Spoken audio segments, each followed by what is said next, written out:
Mambo vipi mtazamaji wa Bongo Plus TV na 96 Link, karibu sana kwenye exclusive interview nyingine tena. Mimi naitwa Victor Madaha, benza kamera yupo Riziki bwana. Bahati nzuri sana leo kwa mara ya kwanza kabisa na interview na ndugu yangu Godfrey kutoka East Africa Radio, na watu wengi sana mkao mkimuomba sana kwamba bana hebu mtafute bana tuweze kufanya interview, na mimi nikasema lazima nisikilize kile ambacho mnachokiomba, na tupo hapa kwa ajili ya kupata kile au kuwapa kile ambacho mnachokihitaji. Niko naye hapa, haikuwa vyepesi lakini tumefanikisha kumpata. Kiongozi kwema? Lakini kwema sana kaka. Hapa lazwaje? Salama sana. Uko busy sana. Unajua mambo tena. Kwema kabisa lakini. Kwema sana. Karibu sana hapa. Nimefurahi sana kuwa hapa leo. Pengine hasa kwa uchache hasa kwa mtu ambaye amfahamu Godfrey. Godfrey ni nani hasa, kwa sababu ndo interview ya kwanza tunafanya? Yes, Godfrey ni kijana wa Tanzania, lakini Godfrey anajulikana zaidi katika tasnia ya uchambuzi na uchambuzi wa masuala ya siasa, kuanzia siasa za ndani lakini zaidi sana kwenye siasa za kimataifa, na nimekuwa na vipindi vingi kwenye television mbalimbali hapa Tanzania, of course za ndani na nje ya nchi, lakini zaidi sana mimi ni mtaalamu wa masuala ya conflict resolution na conflict management, lakini kuangalia namna gani sasa mizozo ya kimataifa inaweza kuwa sehemu ya msingi kwenye jamii ya kimataifa. Kwa hiyo nimekuwa ni sehemu ya msingi ya kujaribu kutoa mawazo yangu na maoni yangu kisha kwamba namna gani sasa watu wanaweza kuelewa tasnia ya mizozo ambayo imekuwa ni sehemu ya msingi kwenye dunia yetu ya leo. Sasa hongera sana, unafanya kazi nzuri. Asante sana. Tuanzie kuhusu Iran, kile ambacho kinachoendelea sasa hivi. Mgogoro mwanzo ulionekana kama unaenda kuisha baada ya mapatanisho na mazungumzo kuendelea mengi, lakini hivi karibuni tumeshuhudia matamko ambayo pengine yamerejesha upya ule mgogoro ulivyokuwa. Trump alisema ametoa siku 10 mpaka 15. Ali Khamenei naye amezungumza ya kwake, akasema wana huo uwezo wa kuzamisha hata submarine za kwao zile na vitu kama hivyo. Unaona wapi kwanza mgogoro? Yes, kwanza ni kwamba mzozo wa Irani na Marekani tunafahamu kwamba ni mzozo wa kihistoria, lakini ni mzozo ambao unazungumza dhana nzima ya kijiopolitiki. Napozungumza geopolitiki na maanisha ni siasa ya kijiografia, siasa ambazo zimekuwa zikiathiriwa na historia, nafasi za nchi kijiografia, ushawishi wa nchi kwa kwamba soft power, lakini zaidi sana namna gani taifa husika inajibu kujaribu kutawala dhana ambayo inaitwa hegemonic power. Kwenye siasa kimataifa tunapozungumzia hegemonic power ni uwezo wa taifa kuwa na uwezo wa nguvu za kijeshi, kiusalama, diplomasia, lakini zaidi sana na ushawishi wa kiuchumi. Kwa hiyo hoja ya kwanza ni kwamba nani anatakiwa kuongoza dhana ya hegemonic power kule Mashariki ya Kati. Unafahamu tangu lilivyoanzishwa taifa la Israel ya leo mwaka 1947 kwenye azimio maarufu na azimio namba 181 inajulikana kama ni two state solution. Ilikuwa ni mkataba wa Umoja wa Mataifa kuweza kuigawa Israeli ya leo, kwa kwamba kipindi kile inaitwa Palestina, kwamba Palestina ligawanywa kwenye maeneo mawili. Cha kwanza ligawanywa katika 45% dhidi ya 55%. Palestina hii ya leo ndio likaanzishwa taifa la Israeli. Kwa Waisraeli wakapewa 55%, wa Palestina wakapewa 45%. Kuna azimio namba 181 two state solution na mwaka 1947. Sasa mwaka 1948 waziri mkuu wa kwanza wa Israeli anaitwa David Ben Gurion, tarehe 15 Mei akatangaza taifa la Israeli. Kwa hiyo taifa la Israeli imetangazwa tarehe 15 Mei, yani kwa maana kwamba kila tarehe 15 mwezi wa 5 wanaazimisha siku ya kuzaliwa taifa la Israeli. Ni lazima ufahamu. Kila tarehe 15 Mei wanaazimisha taifa la kuzaliwa taifa la Israeli. Mwanzo kulikuwa kuna harakati nyingi, nafikiri siwezi kuzungumza hapa, sina muda, wa Zionist movement, harakati za Uzayuni ambazo zilikuwa ni harakati za kisiasa kuanzisha taifa la Israeli la leo. Sasa baada ya kuanzishwa taifa la Israeli, kwa nchi za Kiarabu wanaita kama ni Nakba. Nakba maana yake ni catastrophe, ni janga. Yaani uanzishwaji wa taifa la Israeli ulipelekea janga Mashariki ya Kati. Sasa hapo ndio maana mtazamo kati ya Iran na Israel ukawa wa tofauti. Kwa Marekani anaitazama taifa la Israel kama tunasema ni taifa ambalo linaitwa ni pin state. Yani pin state tunasema ni taifa mkakati. Taifa ambalo linaangalia maslahi ya tunasema ya kijiografia kwenye ukanda wa Mashariki ya Kati. Sasa unafahamu Irani walifanya mapinduzi mwaka 1979 aliongozwa na Ayatollah Ruhollah Khomeini. Kabla ya hapo, kabla ya Ayatollah Ruhollah Khomeini alikuwa Ufaransa, baadaye Iraq kama alikuwa anaishi uhamishoni. Nchi ile ilikuwa inaongozwa na Mohammad Shah utazama. Sasa mwaka 1953 yalifanyika mapinduzi maarufu yaitwa mapinduzi Operation Ajax, ambayo ilikuwa alimuondoa kiongozi mmoja anaitwa Mohammad Mossadegh, ambaye huyu ndo alikuwa ameichukua Irani na kujaribu kuleta mageuzi ya kisekta ya kiuchumi ikiwemo mafuta na gesi. Sasa huyu wa Marekani wakampindua mwaka 79, Ayatollah Ruhollah Khomeini akafanya mapinduzi ya kishia, kwa mtazamo wa Irani ukabadilika kuweza kusapoti harakati za unaitwa harakati za wanyonge. Na napozungumzia harakati za wanyonge kwa ukanda wa Mashariki ya Kati, ambao sasa ndio imekuwa ni tension kubwa kwenye mazungumzo, nafikiri swali lako la msingi, nazungumza cha kwanza kitu ambacho kinachoitwa Hamas. Hamas ni chama cha siasa, lakini Hamas ni harakati za Wapalestina waliokuwepo Gaza waweze kupigania maeneo yao. Hilo la kwanza. Lakini la pili, kuna kitu kinaitwa Hezbollah kule Lebanon, ambaye Hezbollah imeanzishwa mwaka 1982, Hamas imeanzishwa mwaka 1987 kwenye kitu ambacho kinachoitwa First Intifada. Sawa? Alafu kuna kitu kinaitwa Hatibu Hezbollah. Hawa wapo kule maeneo ya Iraq, kuna Hezbollah Afghanistan, kuna Fanmiyun yapo maeneo ya Syria kaskazini, na kuna Houthi katika eneo la Yemen. Sasa kuna mazungumzo ambayo yanaendelea baada ya Irani kufanyikisha mapinduzi ambayo nimeyasema ya mwaka 79. Irani akaanza kuunga mkono harakati za nchi za Kiarabu kuweza kupambana dhidi ya uonevu wa nchi ya Israel. Kwa mzozo wa kwanza wa Israel na Marekani dhidi ya Iran ni namna gani Iran amekuwa akisapoti harakati. Na ndio maana kuna ya mazungumzo ambayo yameendelea, tunaita mazungumzo kitaalamu inaitwa ni tripartite negotiation au multilateral negotiation. Yani kuna pande nyingi ambazo zinakuwa zinakaa kwenye meza mazungumzo. Unajua sasa nitazungumza kitaalamu kidogo. Unajua mazungumzo tunamaanisha ni negotiation. Negotiation ina kitu ambacho kinaitwa bilateral negotiation, kuna tripartite negotiation na kuna multilateral negotiation. Ukiona kwa mfano Marekani wamezungumza na Iran, hii tunaita ni bilateral negotiation. Pande mbili zinakaa zinazungumza. Ukiona kwa mfano Marekani, Irani, tume ya atomic ya kimataifa imezungumza, hii maana yake inaitwa ni tripartite negotiation. Ukiona kwa mfano Umoja wa Mataifa, Irani, Marekani, Israeli wanakaa wanazungumza, hii inaitwa ni multilateral negotiation. Kwa hiyo kuna issue ya Iran inakuwa ni multilateral kwa sababu ni mzozo ambao unaathiri kanda nzima ya Mashariki ya Kati. Kwa sasa kuna mazungumzo ambayo yanaendelea kule Omani, baadaye Geneva, ni kwamba Irani anatakiwa aache kuyasapoti makundi ambayo yanaitwa ya itikadi kali, kwa mtazamo sasa wa kimagharibi ambao wanataja kama ni makundi ya kigaidi ambao nimeyataja. Lakini hoja pili ni Irani iache kuendeleza mpango wake wa nyuklia. Mwaka jana kama unakumbuka, Rais Trump alitangazia dunia baada ya vita siku 12 kwamba aliweza kupiga maeneo matatu. Eneo la kwanza liko naitwa Fordo, eneo la pili naitwa Isfahan, na tatu ni Natanz, yale maeneo matatu. Akasema kwamba nimeenda Fordo, nimelipua vitu vya nyuklia. Akaitangazia dunia. Alikopo yeye, JD Vance, Marco Rubio, anaitangazia dunia. Lakini Trump huyu anasema kwamba Iran leo hii ito imefikia 60% za urutubishaji wa madini ya nyuklia. Mwaka jana alituambia kwamba ameharibu mpango wa nyuklia. Lakini kutazama duru zinasema kwamba sasa hivi Iran imefikia 60% ya mpango wake wa nyuklia kutokana na mtazamo wa Netanyahu ni chama chake cha Likud. Lakini unataka kwamba kuna mazungumzo Iran yarudi mpaka 3% mpango wake wa nyuklia. Lakini kutazama vile vile Iran inatakiwa vile vyake vya nyuklia Fordo, Natanz, Isfahan vichukuliwe viende vikikuharibiwa katika nchi ambayo tunasema inakuwa nchi ambayo inakuwa na trust, yani inaaminika. Iza iende Urusi, iende kwa mfano nchi ya Uturuki, Turkey au nchi nyingine.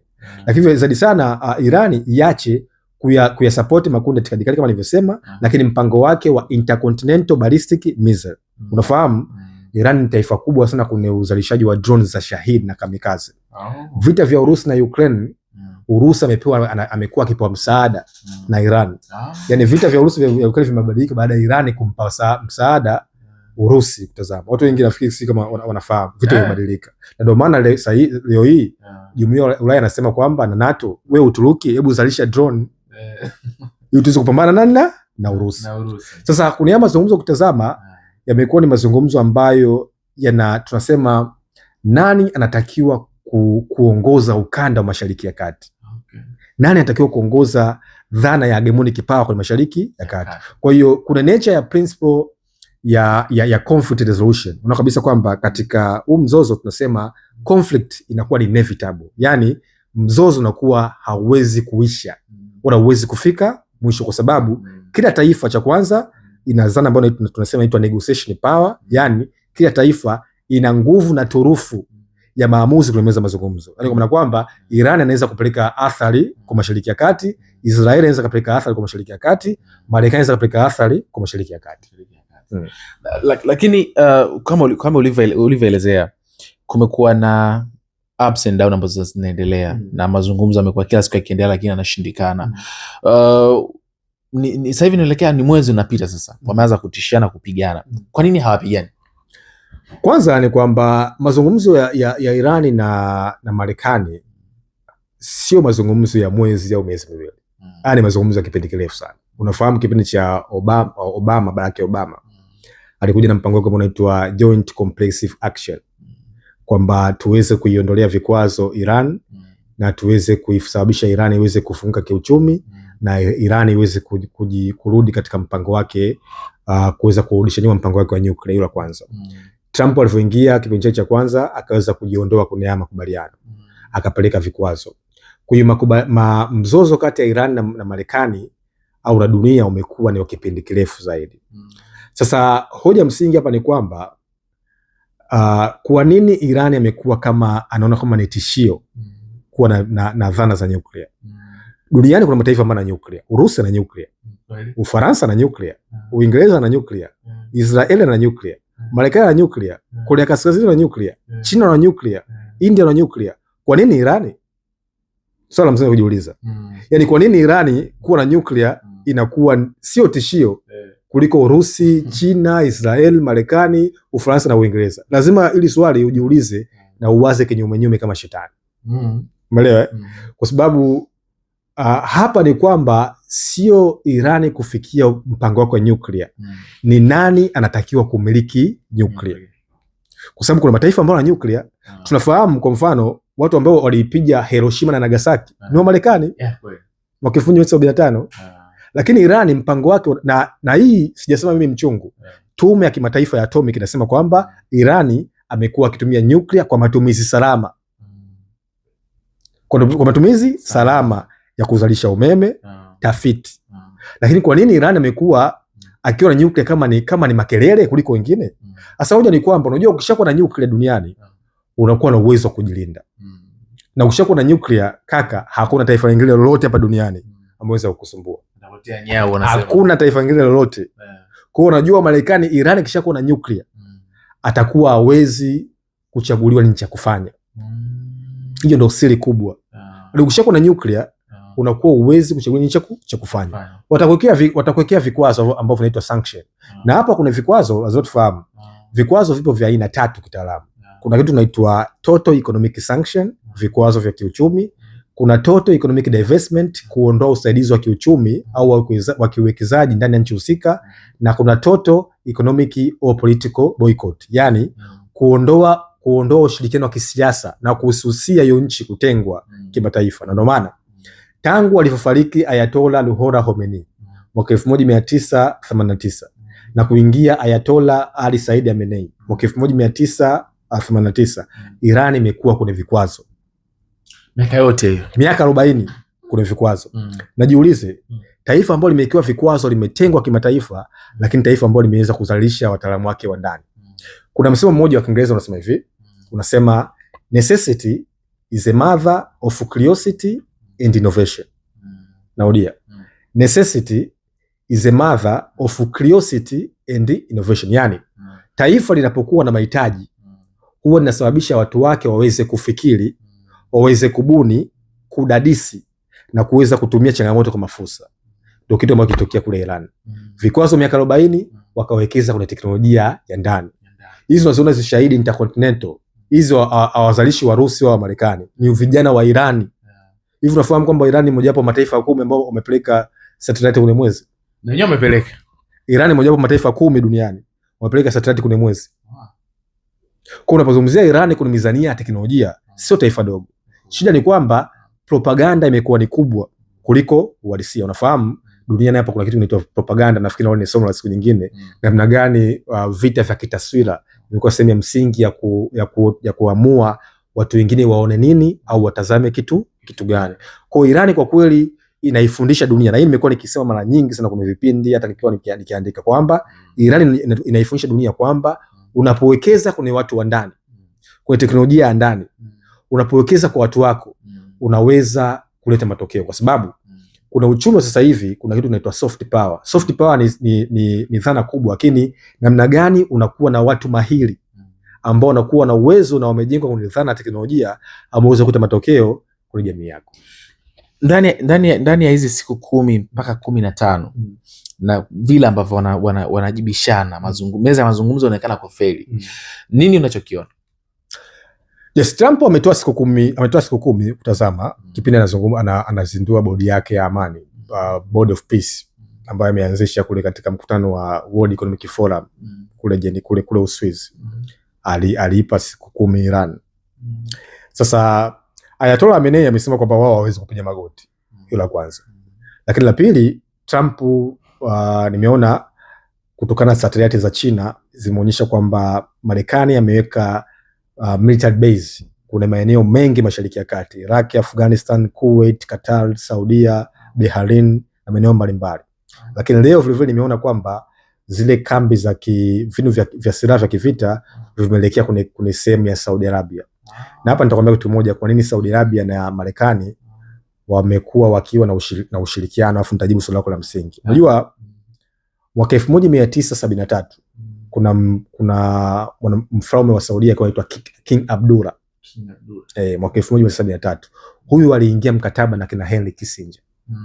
Kuna diplomasia, unapozungumzia Henry Kissinger unazungumzia ni one of the most prominent diplomats katika dunia. Huyu ndio ameweza kuisaidia kuishape taswira Marekani ambayo unaiona leo katika mambo ya nje. Alifanya nini? Alianzisha kitu kinaitwa petrodollar. Petrodollar agreement mwaka 1973. Mkataba kati ya Marekani na Saudia kuweza kuyauza mafuta kwa kutumia sarafu ya dola. Unajua zamani dunia ilikuwa inatumia kitu ambacho kinaitwa gold standard. Yaani uchumi wa taifa ulikuwa unapimwa na uhifadhi wa dhahabu katika taifa. Kwa taifa lilikuwa linapimwa una dhahabu kiasi gani, unakuwa na nguvu. Lakini mabadilishano ya bidhaa kabla ya vita pia dunia ilikuwa ni katika dhahabu. Sasa Wamarekani wanajua ni watu smart sana, wajanja. Mwaka 1973 wakamfuata King Abdullah akamwambia, sikiliza, tunakupa ulinzi, uza mafuta yako kwa kutumia sarafu yetu ya dola. Ndio maana leo hii ukitaka kufanya biashara yote hata international market, international system, lazima utafute dola. Kwa hiyo ikasababisha uhitaji wa dola, sarafu ya Marekani kuwa na nguvu duniani. Sasa ule mfumo, kumbuka, umejengwa ni mkataba mwaka 73. Na mkumbuka mwaka 73, mwaka 53, mwaka 73 mbele kidogo hapo kilitokea kitu ambacho kinachoitwa Yom Kippur War. Nafikiri katika watu ambao wanafuatilia mambo ya Palestina na Israeli, Yom Kippur War ilikuwa ni vita ya kuombana msamaha. Wanasema kwamba tumemzunguka, tunataka kumwaga baharini. Waarabu walikuwa wanasema tumemzunguka, tunataka tumwage baharini. Kwa Waarabu wakagoma kuuzia mafuta nchi za magharibi. Ikatokea anguko mkubwa zaidi la kiuchumi. Kwa sasa hii nataka kusema nini? Maana nasema vile vile kwamba kuna mataifa ambayo yameingia mkataba na China ya kuyauza mafuta kwa kutumia sarafu ya yuan. Tumesema kwamba kuna mkataba mwaka 1953 wa petrodollar wa Marekani. Sasa Venezuela, huyu Maduro huyu ambaye amechukuliwa, na Iran wameingia mkataba na China. Shirika la China inaitwa Chinese National Petroleum Limited kuyauza mafuta kwa kutumia sarafu ya yuan. Maduro leo hii hayupo. yani Maduro alichoondolewa sio madawa ya kulevya. Na yeye nilichambua sana. Na uzuri ni kwamba sisi tulichambua mapema na mimi nikasema kwamba Maduro kwa huu mkataba hawezi kudumu. Na ukweli Maduro leo hayupo. Kwa sababu Maduro aliingia mkataba na Wachina. Unafahamu Maduro vile vile alikuwepo kwenye vikwazo vikubwa vya kiuchumi. Kwa hiyo sasa kuna mataifa ya OPEC. OPEC ni mmoja wa mataifa wa kuuza mafuta ghafi duniani. Taifa la kwanza ukitazama ni Venezuela. Takriban bilioni 300 zipo chini ya ardhi ya Venezuela. Kuna Afghanistan, kuna Iraq na kuna Iran. Sasa kuna Urusi na Saudi Arabia. Sasa kusema kwamba Venezuela atauza mafuta kutumia sarafu ya yuan na Iran maana ni kwamba sasa unaenda kusabotage hegemonic power na mfumo wa petrodola wa Marekani. Kwa kitu kingine ni kwamba Marekani anachotafuta Iran sio wale maandamano. Wala sio haki za binadamu. Ni kulinda mfumo wa petrodola. Kwa maana nyingine kuanguka kwa Maduro ni pigo kwa China, pigo kwa Urusi. Kama Ayatollah Khamenei vyote itakavyokuwa itakuwa ni pigo kwa Urusi, pigo kwa China vile vile. Kwa vile vile sasa hapa tunajifunza kwamba vita ya Iran ni vita ya kimkakati ya bwana wakubwa.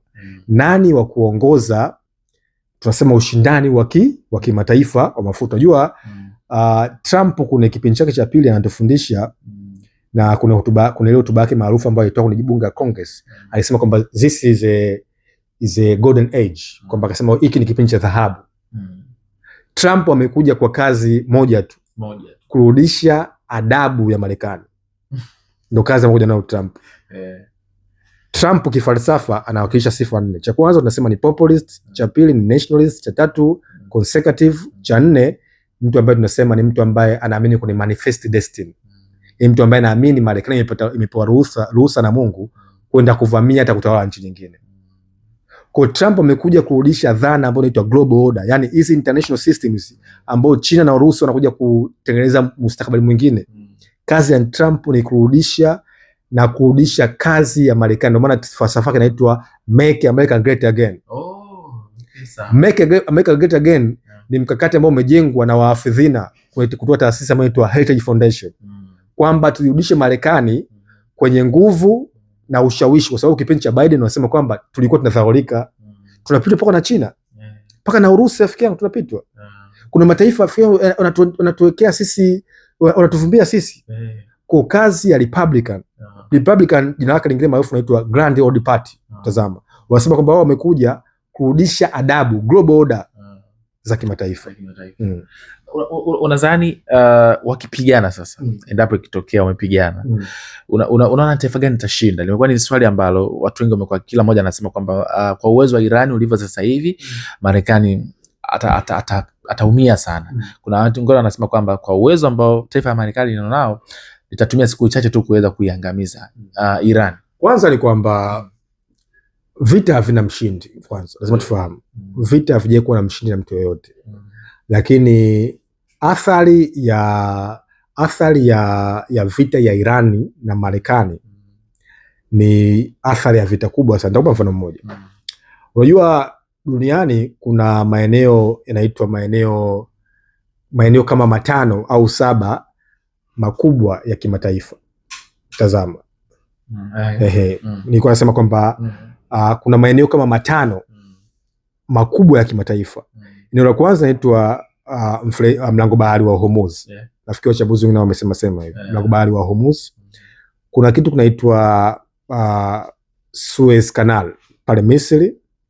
Kuna kitu kinaitwa Panama, mfereji wa Panama Mexico.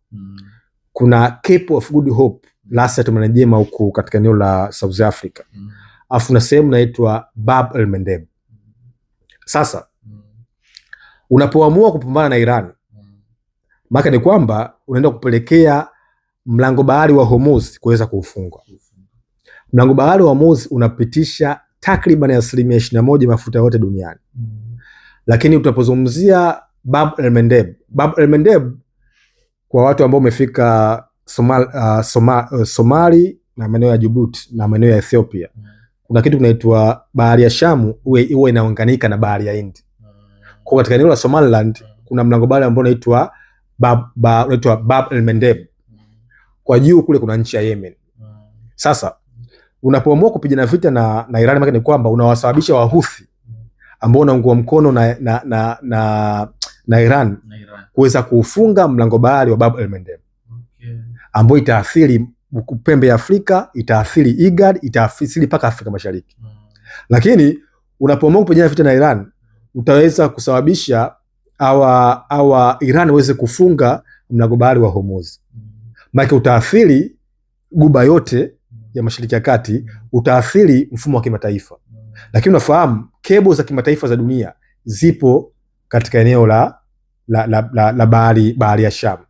Kwa wanatishia vile kukata kebo za kimataifa ambayo itaenda kuathiri mifumo ya kifedha, mifumo ya kiuchumi na mifumo ya kibenki duniani. Hilo la pili. Lakini nimesema mwanzo kama vita havina mshindi. Irani wanazalisha kwa siku drone 400. Wana makombora ya intercontinental ballistic missile zaidi ya 3000. Na hii sijasema mimi mchungu, amesema Mike Pompeo. Zaidi ya 3000 wanazo. Wanaweza kuipiga Israel mara 2500. Unafahamu katika vita ya siku 12 ilivyokuwepo. Israel yapata hasara kubwa zaidi. Vio vya kitafiti viliharibika. Maana ni kwamba sasa unapopigana na Iran kama alivyosema Ayatollah Khamenei kwamba unasababisha mvurugano Mashariki ya Kati. Tumaka kuna hotuba yake ya juzi akasema kwamba tuna uwezo kuzamisha hiyo meli. Sio kama Marekani hata mpiga Iran, lakini athari zake kiuchumi. Kwa sababu na hii ni muhimu. Unajua kuna kitu kinaitwa rational approach. Rational approach, maamuzi yote ya kisayansi, kuna dhana ya statecraft, yani kuna dhana ya maamuzi ya nchi, huwa yanaamuliwa kutumia dhana ya rational approach. Rational approach ni nini? Rational approach ni maamuzi ambayo yanafanyika ambayo yanazingatia tunasema maamuzi ya kimantiki. Yani unapoamua kwa mfano kuanzisha vita, lazima uweze kuwaza utapata faida gani kwenye hiyo vita. Nguvu za kiuchumi, athari za kiuchumi, mtazamo wako duniani. Je, ukipigana hiyo vita kwenye hiyo nchi, nani ni future president katika hiyo taifa? Rational approach. Ndio rational approach. Iko watu ambao wamesoma mikakati wanaelewa. Rational approach theory. Kwa sio maamuzi ambayo umeamka asubuhi sio kununua vitumbua, maamuzi ya kuchakatwa. Ndio maana katika hizi nchi kuna kitu kinaitwa baraza la vita, war cabinet, ambapo anakaa rais, mkuu wa usalama wa taifa, mkuu wa majeshi, waziri wa ulinzi, waziri wa fedha, diplomasia, kujadili je, maamuzi haya yatakuwa na athari gani katika taifa. Kwa hiyo kwa mfano unataka kumtoa kwa mfano Ayatollah Khamenei, unataka kwa sababu wanataka wamuondoe Ayatollah Khamenei, waingie Mohammad Reza Pahlavi, yule bwana mfalme Muhammad Shah, tazama ndio awe rais pale au kiongozi wa Iran pale. Unawaza je, Iran sasa hivi kwa mfano baada ya kutoka kwenye maandamano lazima ufikie kwenye level ya think tank, je wamerudi kwa pamoja? Jibu ni ndio. Tupigana vita na Iran, maslahi yetu Mashariki ya Kati yatalindwa vipi? Jibu ni hapana. Sio, je kambi zetu za kimkakati kuanzia Bahrain, Kuwait, Afghanistan, maeneo ya Syria, Jordan, Israel, Misri, kwa sababu wanasema kwamba zote zitakuwa ni hali yao. Wanasema nani? Iran. Lakini yes, lakini kuna mtu anaitwa Grand Ayatollah Ali Sistani. Grand Ayatollah Ali Sistani, huyu ni kiongozi mkubwa wa Shia, yupo hata nchi ya Iraq. Anasema kwamba Marekani atapoanzisha vita na Iran itakuwa ni jihadi dhidi ya Washia Mashariki ya Kati. Sio kama watu wanamjua Grand Ayatollah Ali Sistani. Na hili kwa faida ya mtazamaji, unaposikia Ayatollah sio jina. Ayatollah ni taasisi kongwe ya Shia cleric, au watu ambao ni wasomi wa dini.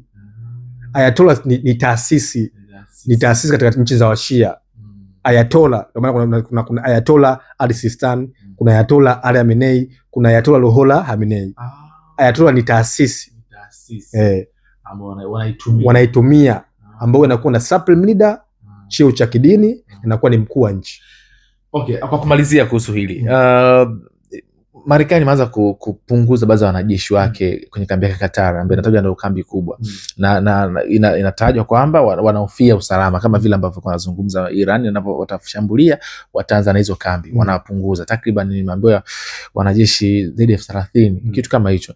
Na nilisikia pia kwa upande mwingine Al Khamenei ameanza kutafuta mbadala wake wa kuweza kulisi. Nini katika hicho unachokiona katika mambo kama haya yanatokea? Yes, kwanza ni kwamba ni kweli zimekuwa hizo taarifa za Ayatollah Ali Khamenei amekuwa akitafuta mrithi, na nimeona jana amempa Ali Larijani kama ni amempa madaraka makubwa zaidi ya Masoud Pezeshkian, kwa kile ambacho kinachoitwa kwamba kama viongozi wa taifa la Iran wakifanyiwa assassination watakuwa ni sehemu ya kuendeleza mpango wao wa vita. Na hii maana yake ni kwamba sasa wanataka mazungumzo ya kimbinu kwenye vita. Kama yakitokea basi ile chain of command iendelee kuendelea katika nchi ya Iran.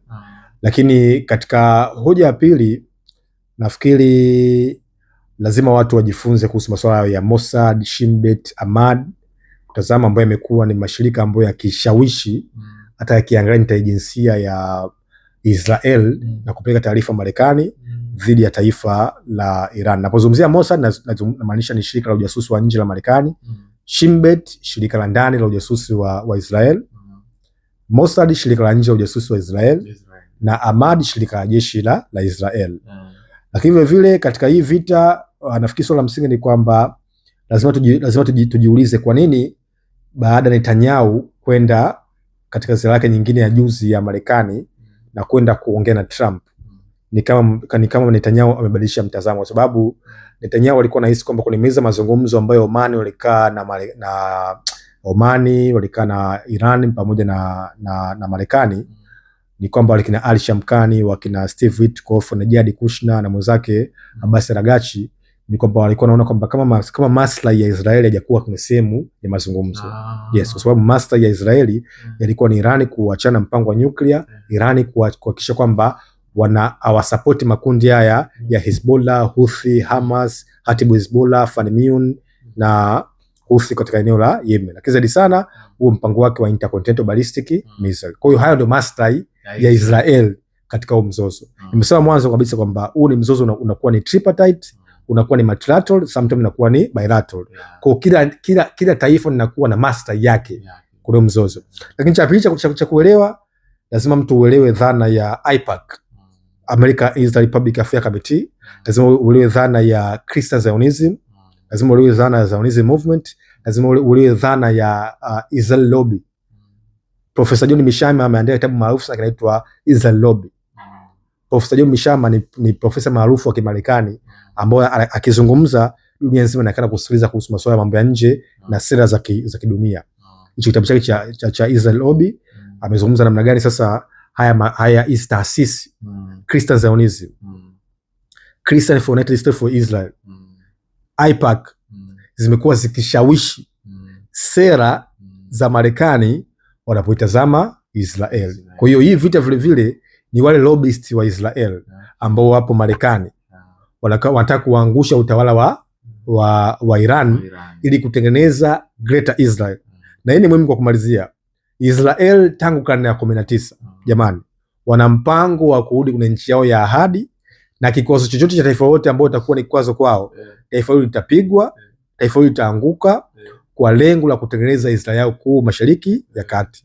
Huo ndo mpango wa chama cha Likud cha Netanyahu tangu alivyoingia mwaka 1994, ndo mpango wao ambao unaitwa hardliner.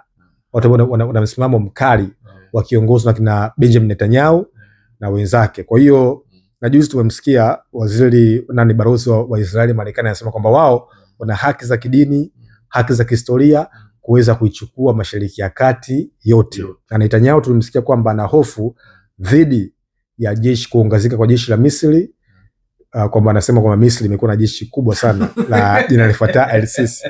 Kwa hiyo hii inakuonyesha namna gani vile vile Netanyahu ni kiongozi ambaye ni muoga. Achana hizo propaganda.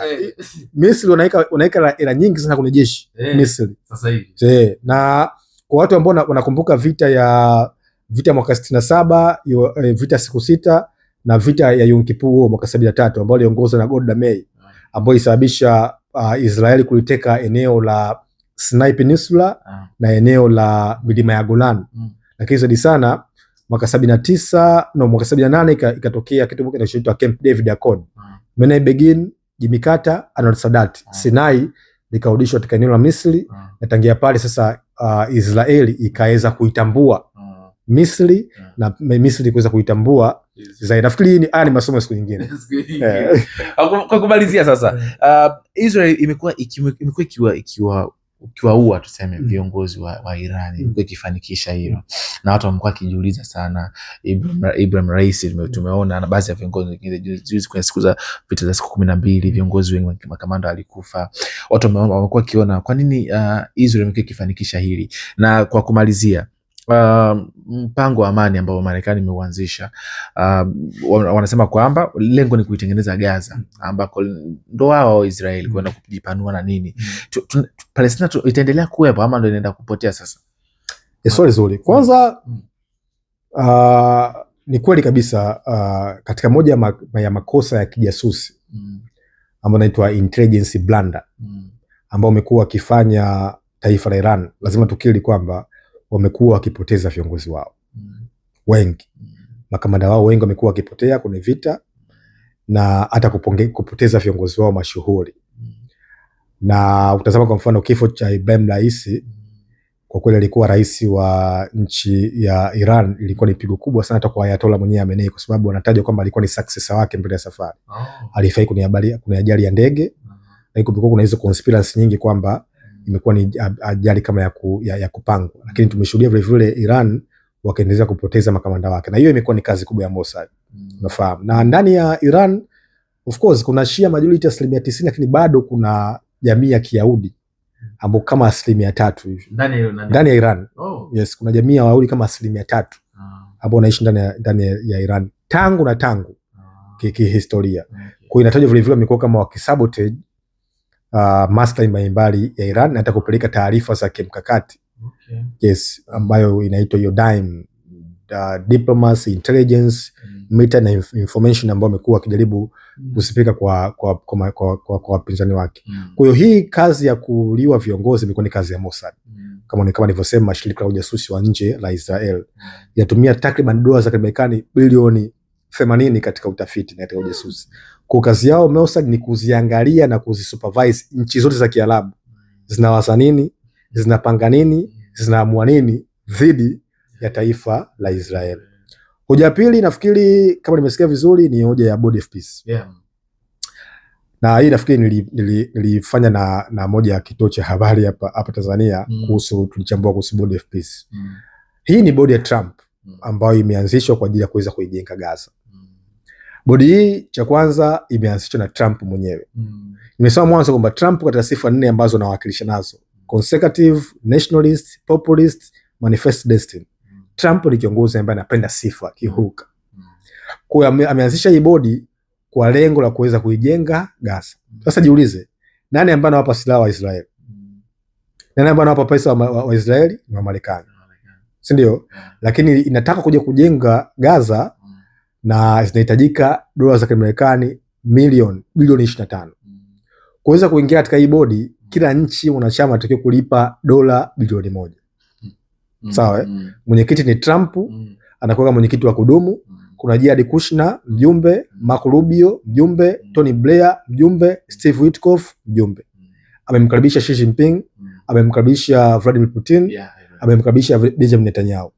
Na juzi tumeshuhudia Saudi Arabia pamoja na nchi za UAE wameweza kutoa takriban dola bilioni 17 kuweza kuichangia Gaza. Of course. Kwa hiyo Gaza inaenda kujengwa upya. Na tunapomaanisha Gaza ni kama tuseme unatoka Bahari Bichi ya Kawe mpaka Kibaha. Ndo Gaza. Yes. Kilomita 14, kilomita 18. Ni eneo dogo sana. Yes, Gaza. Eneo dogo sana ambalo kuna tafiti zinasema kwamba kuna kitabu kimoja kimeandikwa na Jimmy Carter inaitwa Peace Not Apartheid. Peace Not Apartheid. Anasema kwamba Gaza ni kama jela iliyokuwa wazi.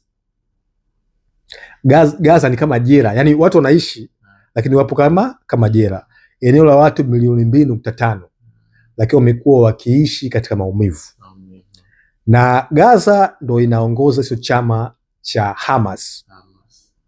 Na kwa kweli Gaza, mimi kama mchambuzi ambaye nilikuwa nikichambua haya mambo, wamepoteza sana viongozi wao. Gaza wamempoteza Ismail Haniyeh, Gaza wamempoteza Yahya Sinwar, Gaza wamempoteza Mohamed Deif. Tazama, hao ni viongozi wa Hamas ambao walifariki katika operation kuanzia mwaka 2023 Oktoba mpaka mwaka 2025.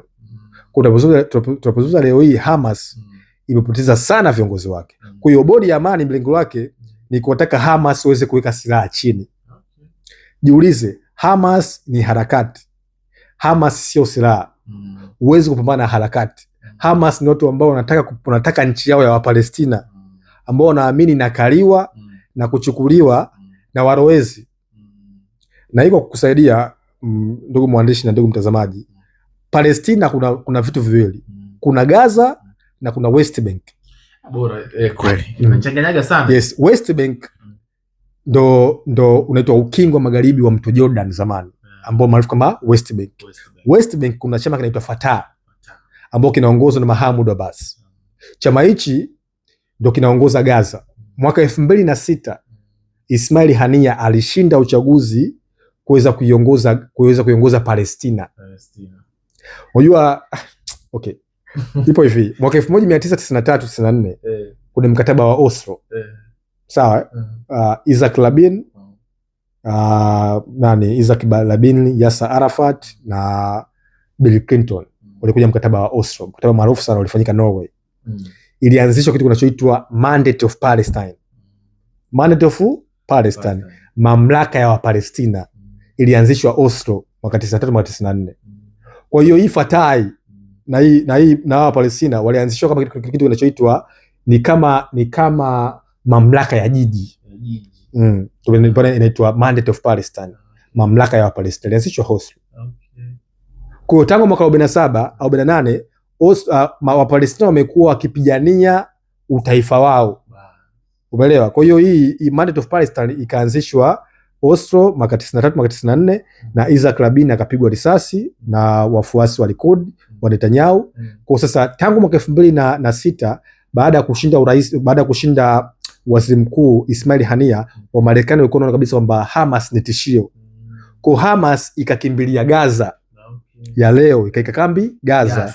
Lakini ilishinda uchaguzi mwaka 2006. Kwa hiyo huyu Mahmoud Abbas amekaa kwenye uongozi wa kama kiongozi wa Palestina wa kuwakilisha West Bank tangu mwaka 2006. Hajafanya uchaguzi. Kwa sasa ndio maana hii ni vita ya Israel kati ya Wapalestina waliokupo Gaza, sio West Bank. Wapale Gaza. Sio West Bank. Kwa sababu ukiangalia Palestina leo imemegwa, yani kuna Gaza afu na West Bank, afu kuna makazi ya walowezi. Juzi nimeona Knesset wamepitisha azimio la kuwatafutia walowezi makazi ya 500,000 Wayahudi 500,000 katika ukingo magharibi wa West Bank, ambao vile vile umekuwa ukitaka kumegwa. Hii maana ni kwamba inaenda kufificha harakati za Wapalestina kupata taifa lao. Kuna mkataba mwaka 1900, kuna azimio mwaka 1977 na 181 almaarufu kama two state solution, lilisema kwamba Yerusalem itakuwa mji mkuu wa Umoja wa Mataifa. Sawa, ambapo mji huu utasimamiwa na Umoja wa Mataifa kwa sababu kuna dini 3: Ukristo, Uyahudi na Uislamu. Unafahamu? Sasa Yerusalem Mashariki kutokana na sheria za kimataifa ni mji mkuu wa Palestina, ambao kuna Masjid al-Aqsa inawatambulisha wa Palestina. Lakini kitendo cha Netanyahu na chama chake cha Likud kuichukua Palestina yote, kuichukua West Bank yote, maana ni kwamba ni kufuficha harakati za Canada, Uingereza, Ufaransa, South Africa kulitambua taifa la Palestina katika United Nations General Assembly. Nafikiri kaka ale masomo ya siku nyingine tulikutana. Swali la mwisho wa kumaliza. Ni kwa maelezo yako, lakini sasa ni ndio au hapana, unaiona siku za hivi karibuni Marekani na Irani wakipigana kwa maana ya vita kamili? Hapana. Hapana. Sawa. Tumefunga hivyo ndugu zangu, bado tutaendelea kwenye mizozo.